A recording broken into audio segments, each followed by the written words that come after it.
Hello, everyone. Hope you're doing well. My name is Keith Pullis. I am the instructor for this online medical terminology course. This video is an overview of the syllabus and the expectations of the class. It's not the most exciting video that you'll ever watch, but it is very important, so please watch the full video.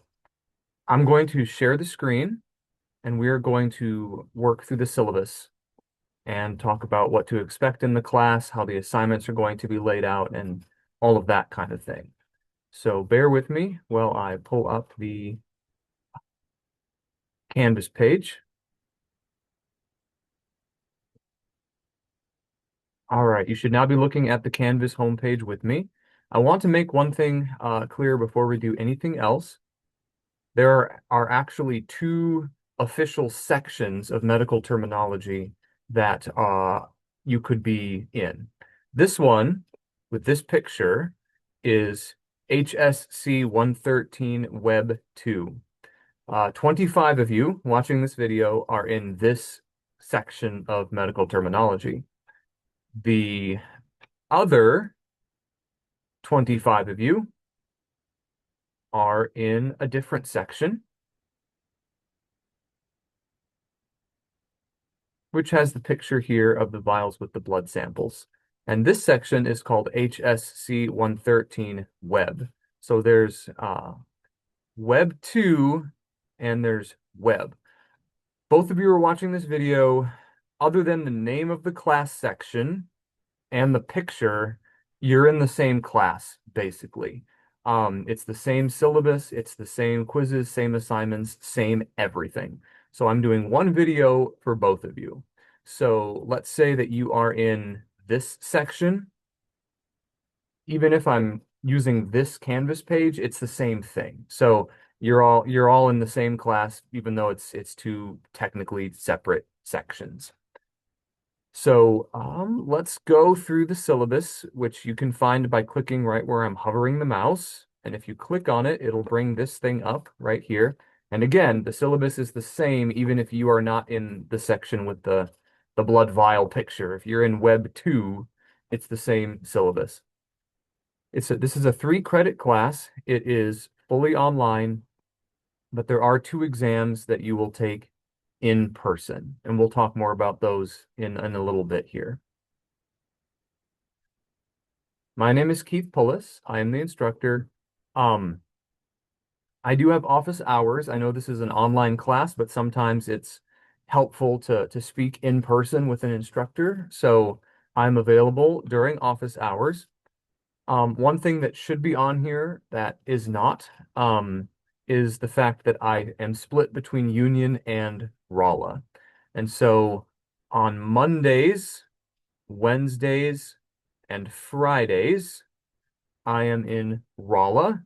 And on Tuesdays and Thursdays, I am in Union. When by the time you watch this video, I will have fixed the syllabus so that the syllabus you look at on Canvas will have Rolla and Union listed for these days. Office hours are when I'm guaranteed to be in the office. I am in the office way more than this, but the office hours are when I am guaranteed to be there. You can also call. This is my Union phone number. I'm not in Union a ton because I live in Rolla. But you can call if you like. I much prefer email. I check my email all the time, and I actually have a 24-hour email response guarantee, weekends, holidays included. So even if you email me Thanksgiving morning, I will respond on that day. Same with Saturdays and Sundays. I always respond in 24 hours. If I don't, just send me the same email again because maybe it went to spam or something. So I'm very responsive to email. That's the best way to get a hold of me. Canvas also has a messaging system. Over here, you can see where I'm hovering the mouse by the inbox. I will always check that within 24 hours as well. Especially with an online course, communication is incredibly important. You don't have to do the same thing as me, where you're checking it on weekends and holidays and all that. But I would ask that during weekdays, you check your email at least daily because we're going to communicate through email. I don't see you in person. Important things are going to be sent out that way, and it's important that you keep in touch with that. So please check your email on a regular basis. I promise I will check my email for you. Please check the email for your own benefit on a regular basis. What is this class? We're looking at breaking down the word parts of medical terms and what those word parts mean. We're also looking at the proper spelling and pronunciation of medical terms. So it is effectively what you would expect with the name of the class. We're looking at roots, prefixes, and suffixes, medical terms, and so this is medical terminology. Pretty straightforward. The textbook is absolutely necessary. If you've taken other classes before, you probably had at least one or two classes where the textbook wasn't really used much. In this class, it is absolutely used, so you need it. You can get a printed version like I have here. You should also be able to get a virtual or online version of the textbook. This is the first semester in this class that we are using this particular book, Medical Language for Modern Healthcare by Basco. So I don't know if the earlier editions are different or not. We are in the fifth edition. Like I said, we've never used the fourth edition before, so I don't know how much they changed. So I would advise you to get the current edition rather than a previous edition, if at all possible. Um, but yeah, you'll need the book right away. So please get your hands on this if you haven't already. This course uses Canvas. We're going to look at the Canvas page here in a little bit. Well, actually, let's look at it now. It's organized by weekly modules. So we have the home page here. You already saw the syllabus, right? You can click here to get the syllabus. You already clicked on the introductory video because you're watching it now. But then down here, we have the link to the week that we're currently in. So week 1, we click on that. And it takes you to the week 1 module right here at the top. Within that week, you've got everything that needs to be done during that week. So you have the introduce yourself assignment, which we'll talk about shortly, and a couple quizzes that are going to be due by the end of this first week. When we get to week 2, you can see how there's a lot more stuff there, but every single week has all of the weekly items organized within that particular weekly module. So I think it's very user-friendly to do it this way. If you find any difficulty or anything you think could be improved in the way I have this laid out, please feel free to send me an email and tell me how the Canvas page can be improved. I'm always looking to make this as easy as possible for students to use. Yeah, it's organized on a weekly basis. We'll talk about what each of these assignments are later in this video. But the overall layout is pretty straightforward. Over here on the left, you can click to check your grades. Also, you'll be able to do course evaluations here on Canvas later in the semester. Again, we'll talk about what each of these things are, all of the assignments later in this video, but that gives you a little brief overview of how the Canvas page is laid out.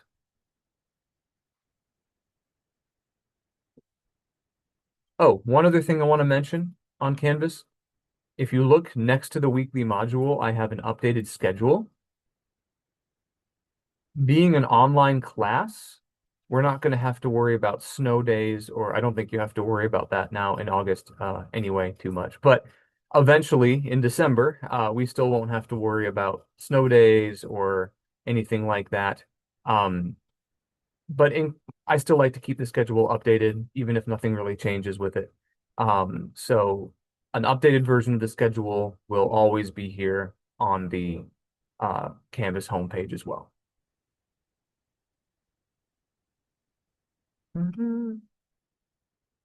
If you do not have Microsoft Word, there is an assignment in this class that requires you to use Microsoft Word.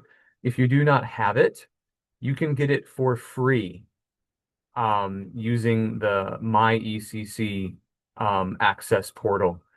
I'm not going to go through how to do that in this video, but please email me if you need help getting access to Microsoft Word. All right.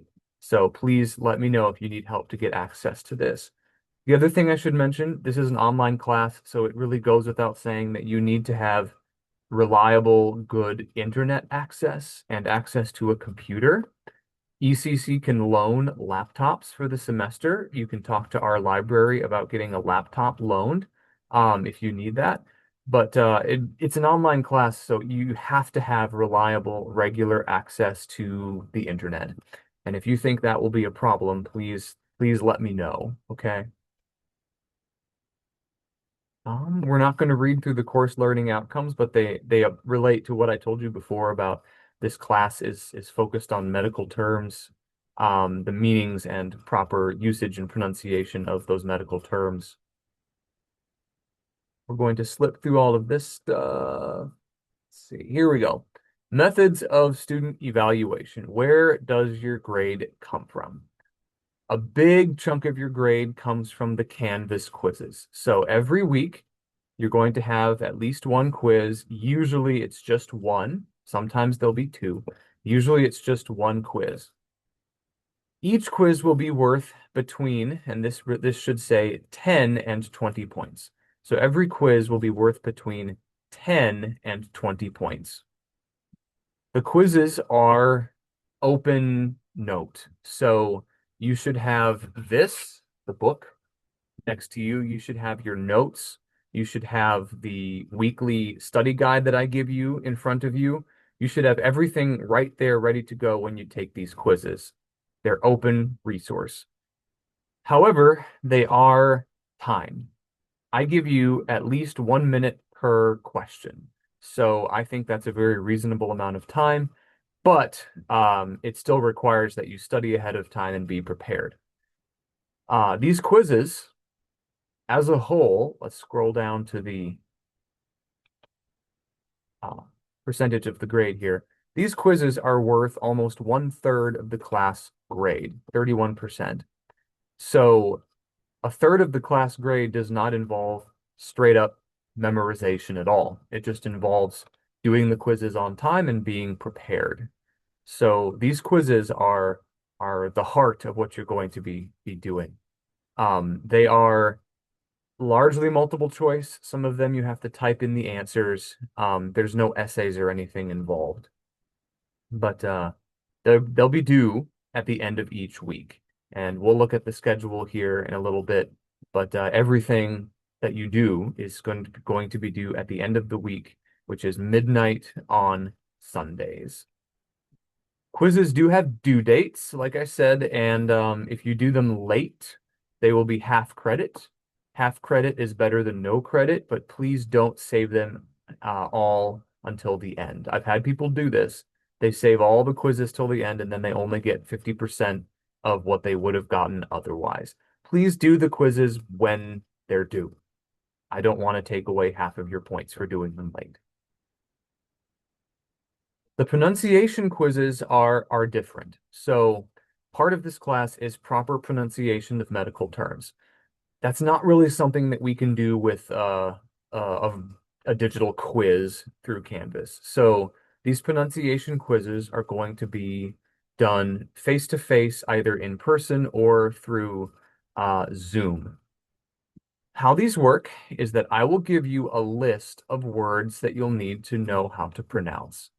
And I'm going to stop sharing that screen, and I'm going to pull up the list of words for the first pronunciation exam. There will be 3 of them to give you an idea of what to expect. So here is the pronunciation list for the first quiz, which covers 5 chapters, 4, 5, 6, 7, and 8. And you can see the list here. There's quite a few terms. How will you know the proper way to pronounce these? There are 2 things that will help you.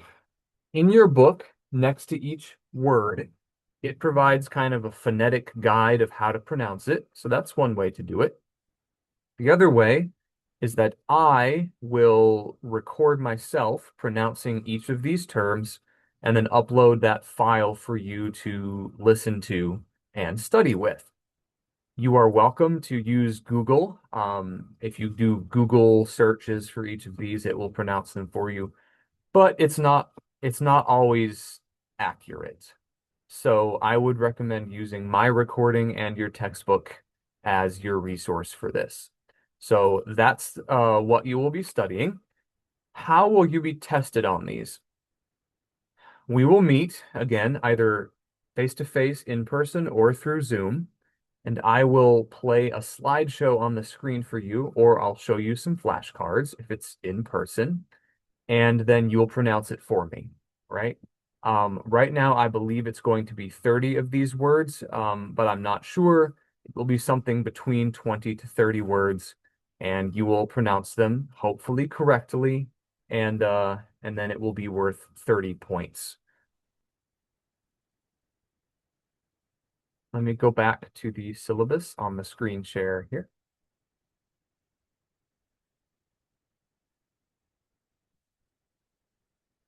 So that's how the pronunciation quizzes will work in terms of scheduling these things. Obviously, we have to space it out so that there's no overlapping in when you're taking these quizzes. What I've done in the past is I've created a schedule where you can claim a 15-minute time slot to take your quiz. And actually, I have to pull that up to show you. So hang tight for a second.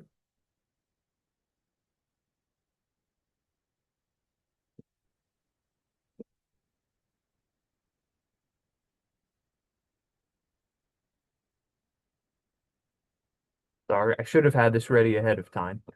There we go. I've got it now. So what I do is I create a file here with Excel that shows my availability for a full week. You're going to have an entire week during which you can schedule this quiz. You'll notice that it's 15-minute increments. And what you'll do is you'll find a time that works for you. You'll email me and tell me, hey, I want to take the test at Wednesday at 9 o'clock. So what I'll do is I'll respond and say that time is available, and then I will fill in that little time spot, and then you'll have that reserved. Because there are 50 of you combined in the two class sections that I'm teaching, because there are 50 of you, I'm going to have a lot more time slots available. Also, if these weekdays don't work for you, I can make time on Saturday or Sunday. So we'll find a way to squeeze you in to get the pronunciation quiz done, no matter how difficult it might be to find a time that works. We'll make it work.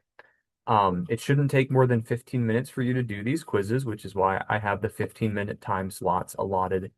But that's how this will work. So I'll post a schedule like this when we get closer to each pronunciation quiz. You'll email me a time that works, and then you'll take it. Keep in mind also that when you claim one of these time slots, I expect you to remember it and to be there. If you forget and don't show up, we can reschedule, but you'll lose half the points. If you have to reschedule and you tell me ahead of time, that's no problem.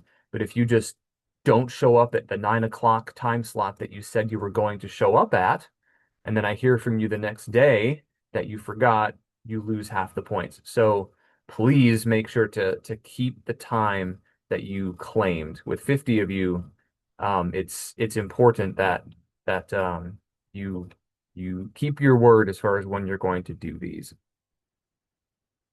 There are 3 pronunciation quizzes, so we'll have to do that 3 times, scheduling you and getting all of that set. There were 30 points each, so altogether these pronunciation quizzes are worth 90 points. The case studies and the disease forum posts, those are the 2 weekly assignments that you're going to be doing.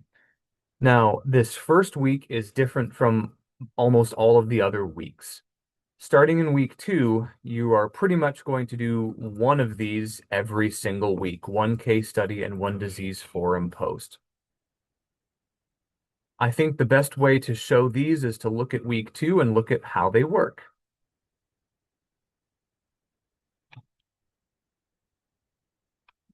So the case studies, let's do those first. You'll have to bear with me. The internet is very slow today. So a case study is a medical article that usually looks at one patient and their particular medical case. And there's often a lot of terms in there that are built from the word parts that you will want to know. So let's take a look at the very first one. In week 2, we're going to start with the skin and hair and nails, which is the integumentary system. And you're going to read this case study, which eventually will show up on our screen here. Here we go. So this is a case study looking at annular lichenoid dermatitis of a particular individual, right? And so if we look through it, got a lot of preamble here, but then it talks a little bit about the condition. It talks about a particular individual who has it, how they treated it, how they diagnosed it, all of the conditions involved. And there are a lot of words in here that are built from medical terms that you'll want to know. Some examples are pruritic and extracutaneous, right there. Another one would be rheumatologist, lesion, erythematous. All of those are words that are built from word parts that you're going to learn as you work your way through our book. Even the title, dermatitis, is built from word parts. So you read the article, you find all these words that are built from word parts that you need to know. What do you do next? What you do next is you get Microsoft Word. And again, if you don't have Microsoft Word, let me know. We'll get it for you for free. You get Microsoft Word and you create a document where you list 10 words that you found and you break down the parts of the word. All right. And I have a sample of how that will look.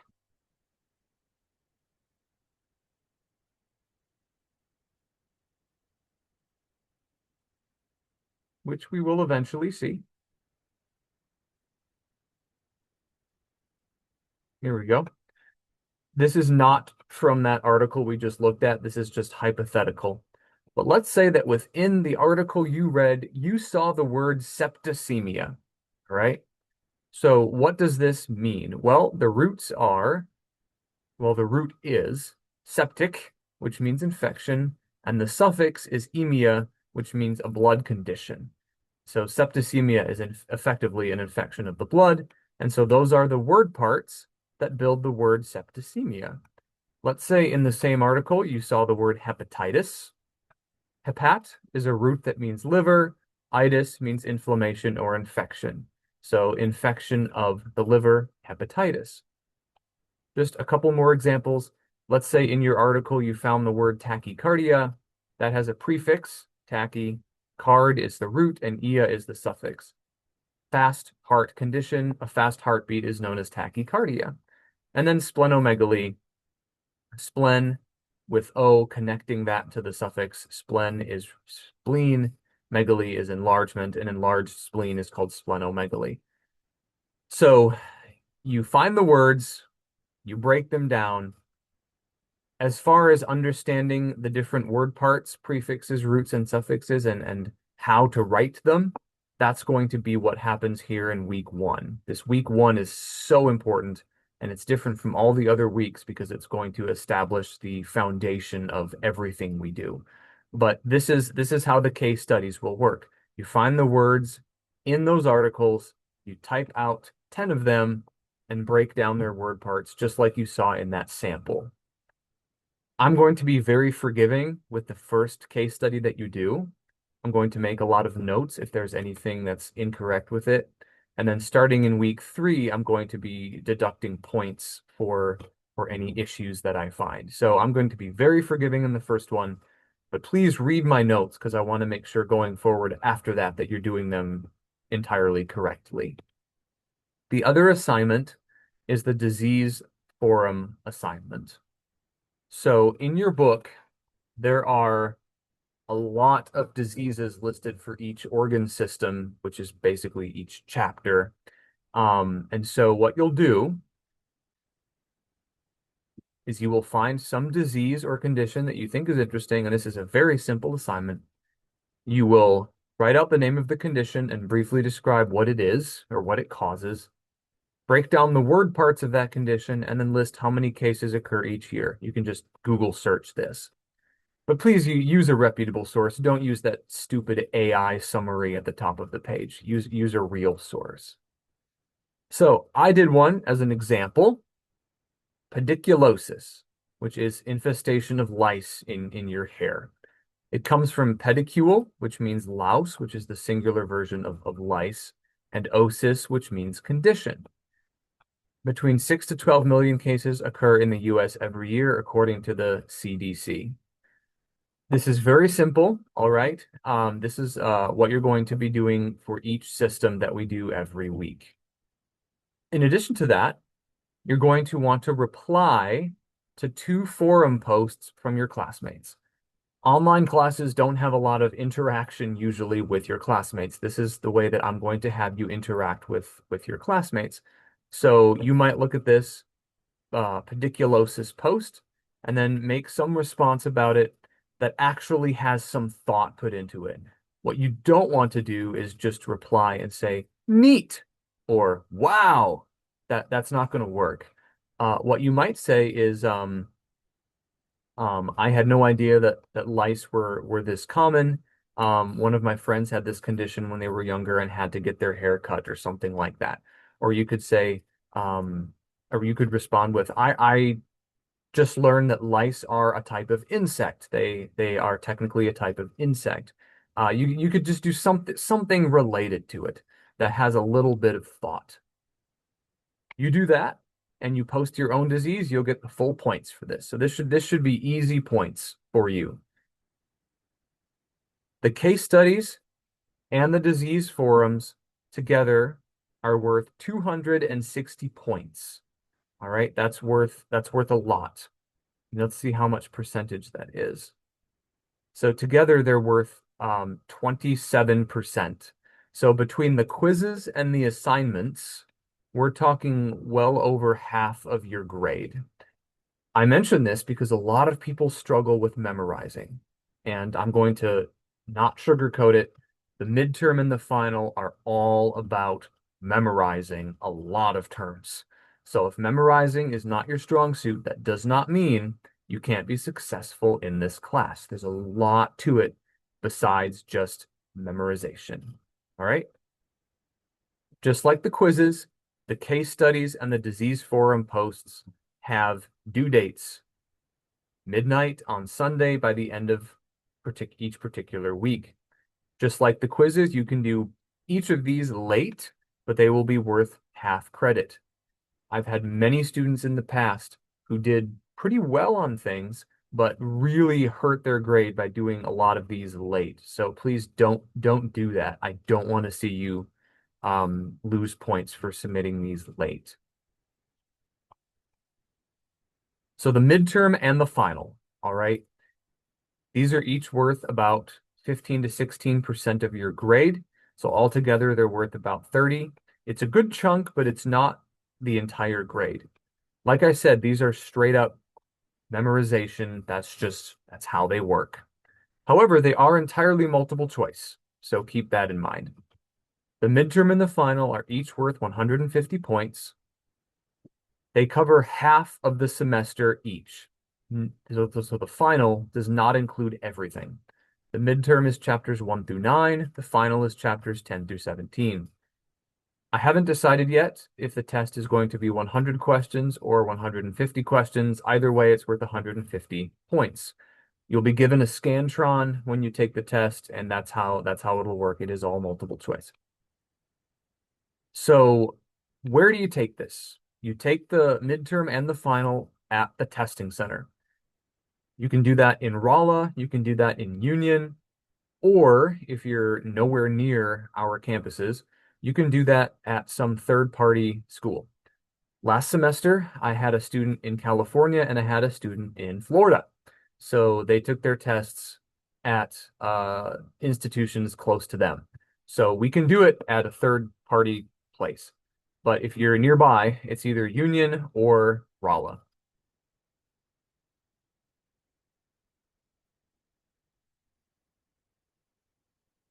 I want to talk a little bit about the testing center, which I think is down here somewhere. There it is. So the Rolla testing center is smaller. If you plan to take it in Rolla, I believe they ask you set up an appointment. In Union, you should just be able to walk in and take it. They have specific hours, and they have sometimes special hours during midterm week and finals week. Um, you can click here and go to the website and get an updated weekly hours availability listing there. But let's look at the scheduling for these things. Here we go. So for the midterm, it opens up on Monday, October 12th. Again, it's in the testing center, so it's not something that you can just do online at any time. Has to be during their open available hours. So you can go in starting on the 12th. It's available that entire week, all right? But it's also available the next week. So you have a 2-week window during which to take the midterm, right? It's available Monday, October 12th until Friday, October 23rd. You can take it at any point during that span. If you take it late, you will lose points for every day that it's late, and after 1 week of being late, the midterm is worth half credit. Don't do that. Take it during the week or 2 weeks. Take it during the 2 weeks when it's available. All right. Again, it covers 1 through 9. The final is available starting on December 7th and is available until Wednesday, December 16th, which gives you about a week and a half to take that. That is only chapters 10 through 17. How will you know what to study for these exams? Let me show you. Each week, starting with week 2, you will have a list of terms from each chapter. Let's take a look at the list of terms from the very first chapter, which is chapter 4, the first chapter that has terms, I should say, chapter 4. So I try to make this as user-friendly as possible. And if you download this, it's even more user-friendly. It's an Excel file. But how I have it organized is that I have the roots, prefixes, suffixes that are really specific to that organ system. So these are skin-related suffixes. And then general suffixes that can be applied to every chapter, basically. And then abbreviations. This will make more sense once we get through chapters 1 and 2, which introduce you to roots, prefixes, suffixes, and all of that. But this is a list of terms from chapter 4. In addition to that,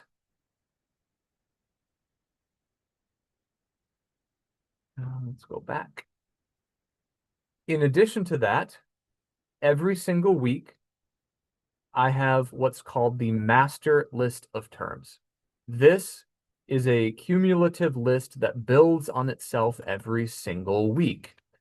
The master list of terms for chapter 2 or for week 2 just has chapter 4.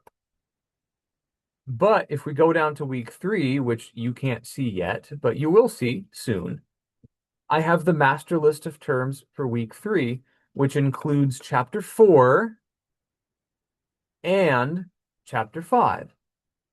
So it builds on itself every single week. I also have just chapter five's terms separately here. So each week you'll have a list of terms for that week's chapters and a master list of terms building on itself week after week. I don't have it posted yet, but by the time we get to week 9, and please ignore all of these dates, I haven't updated it yet from spring. But when we get to week 9, you're going to have a master list of terms that builds all the way from chapters 4 through chapter 9.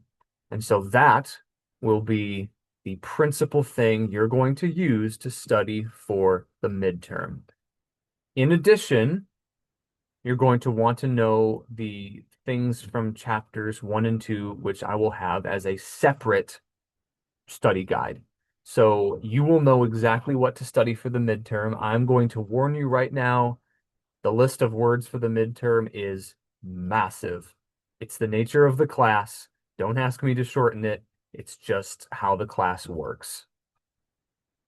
But as far as what to expect and what to focus on for the midterm, it's a lot, but you will have very, very direct guidance as far as what you should be expecting.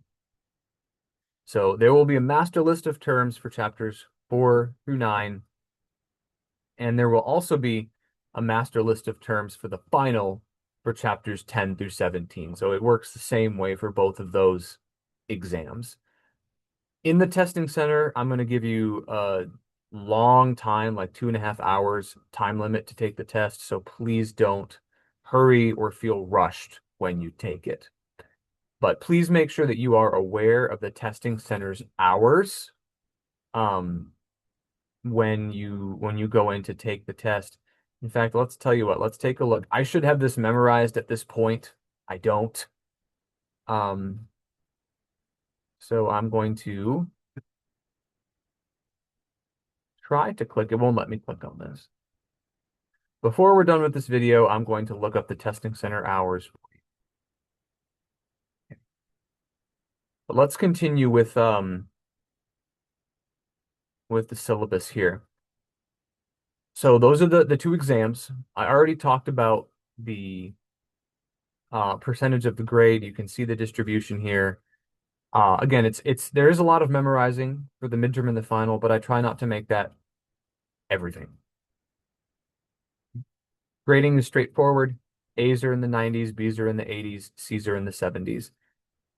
There are evaluations open later in the semester, which will be worth bonus points. I might give you the option to do an additional case study and an additional forum post for bonus points, but no promises with that.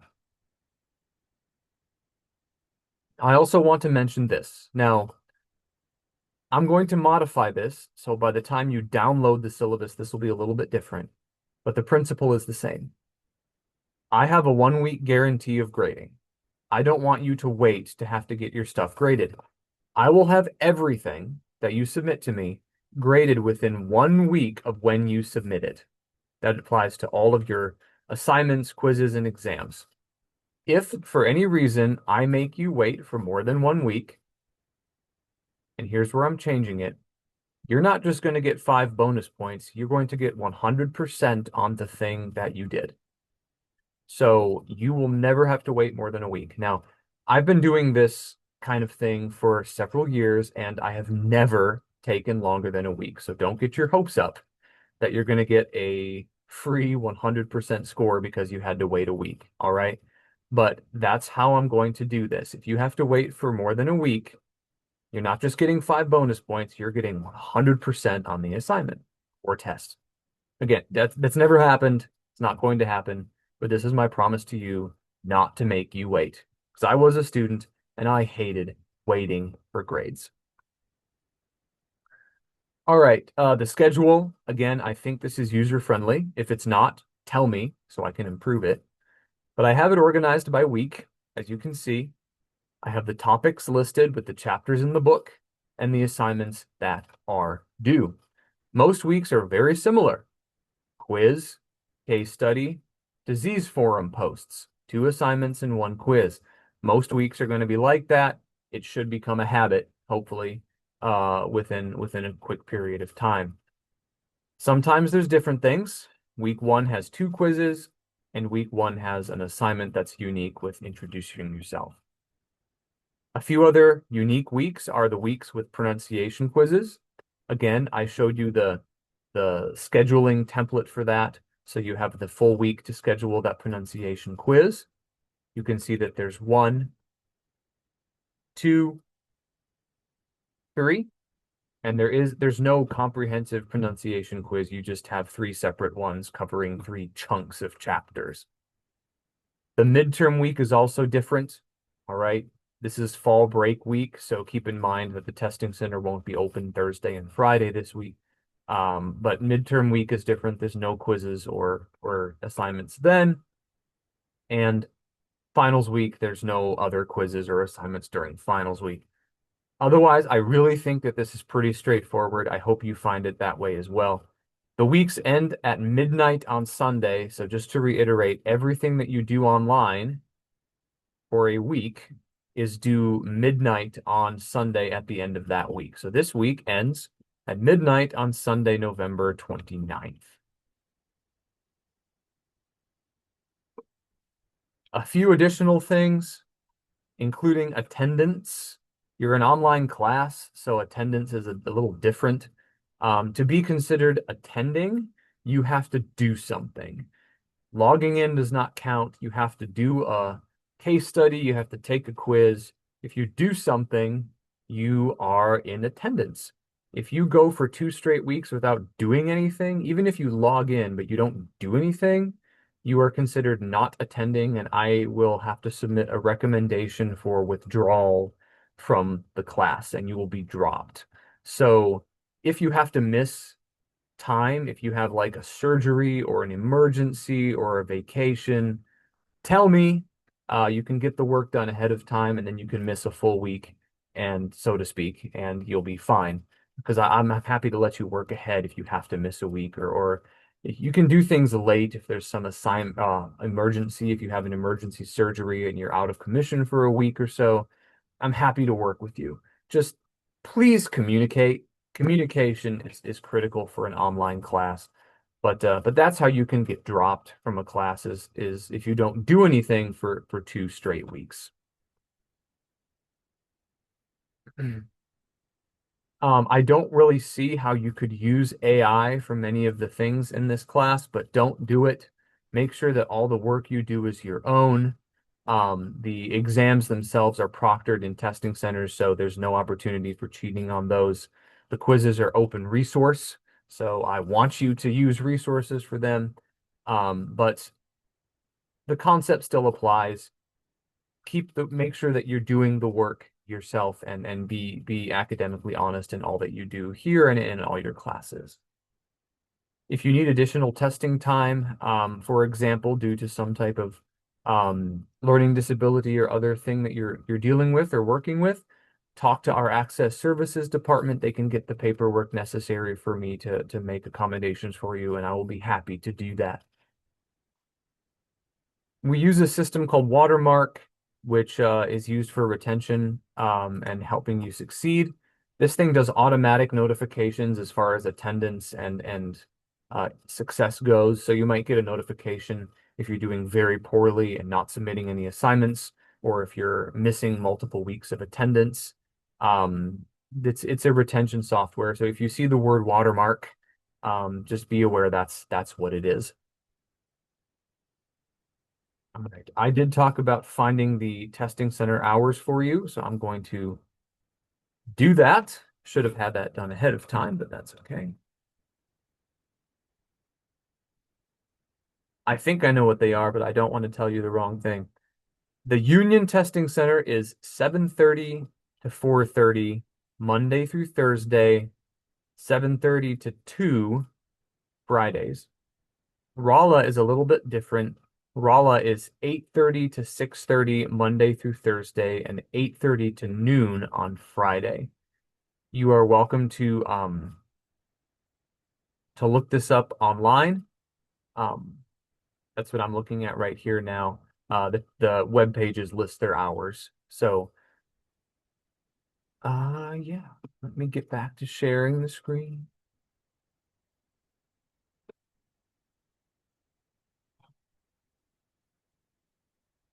One second.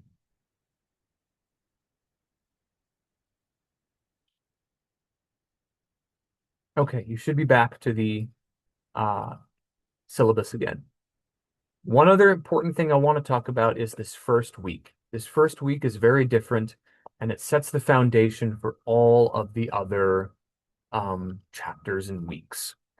This chapter is looking at how medical language operates and how this class operates in terms of breaking down words into word parts.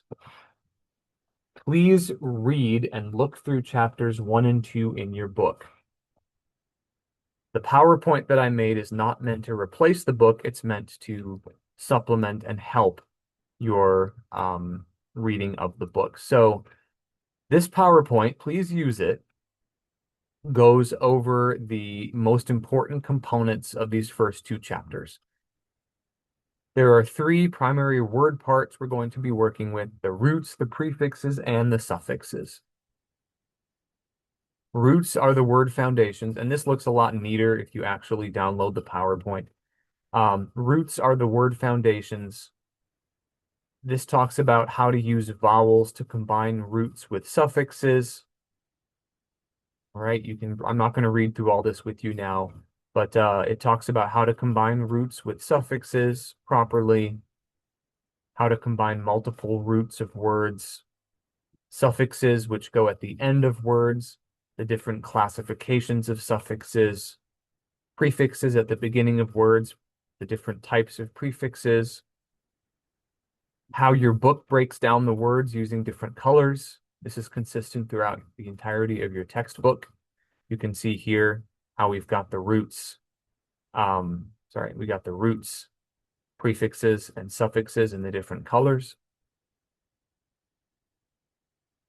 This also looks at how plurals are different with Greek and Latin words. They don't just use an S like we do in English. And then it also talks a little bit about pronunciation and properly pronouncing the words, as well as abbreviations. Basically, this PowerPoint and the first two chapters of the book are the introduction to how this whole class works. Please, please spend the necessary time to understand chapters 1 and 2. There are quizzes over these chapters, all right? But there's no word parts that you have to memorize and learn. Learning the different word parts begins with chapter 4 when we look at all the word parts of the skin and the hair and the integumentary system. This first part is just about how we break down words and a few other things. But really, how do we break down words and properly write out those word parts? The other thing from this first week is the Introduce Yourself assignment. Some of you have already done this, actually, by the time that I'm creating this video. But what you'll do is you will type out your name, your hometown, what you're doing here at ECC. And again, if you don't know yet, that's perfectly fine. And an interesting fact about yourself. And I will actually start this one off myself. My name is Keith Pullis. I'm from Buffalo, Minnesota. Lived in Minnesota for 20 years before moving to Missouri. I have a master's degree in biology from Southeast Missouri State University. I'm not attending ECC, I'm just teaching here, but that's my schooling history. Interesting fact about myself, I've been to every state except for Alaska and Hawaii. So post that. That's all you have to do, and you get points for doing this introductory activity. You do not have to respond to other classmates for points here. You're going to be doing that interaction when you do the disease forum posting. So this is why am I doing this assignment? It's for me to put names to faces and to kind of get to know who I'm teaching and who I'm working with this semester. So um, do this before the end of week one, you'll get points.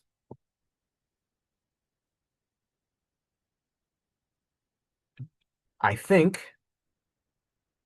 that covers everything that I wanted to talk about in this video.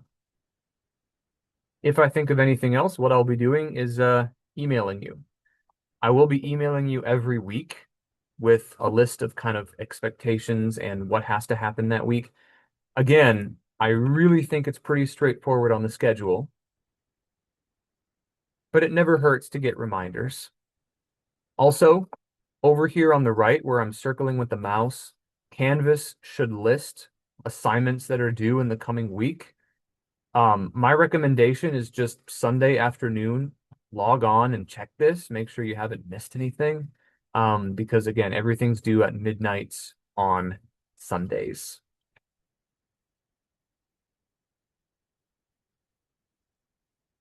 All right. This was a long video, probably not the most exciting video, but a very important video. Thank you for watching this. I really hope this has been helpful. If there are any additional questions that you have, please feel free to send me an email. I am more than happy to further explain and talk about this class. I look forward to teaching you and working with you this semester, and I hope you had a wonderful summer, and I hope you have a wonderful semester as well.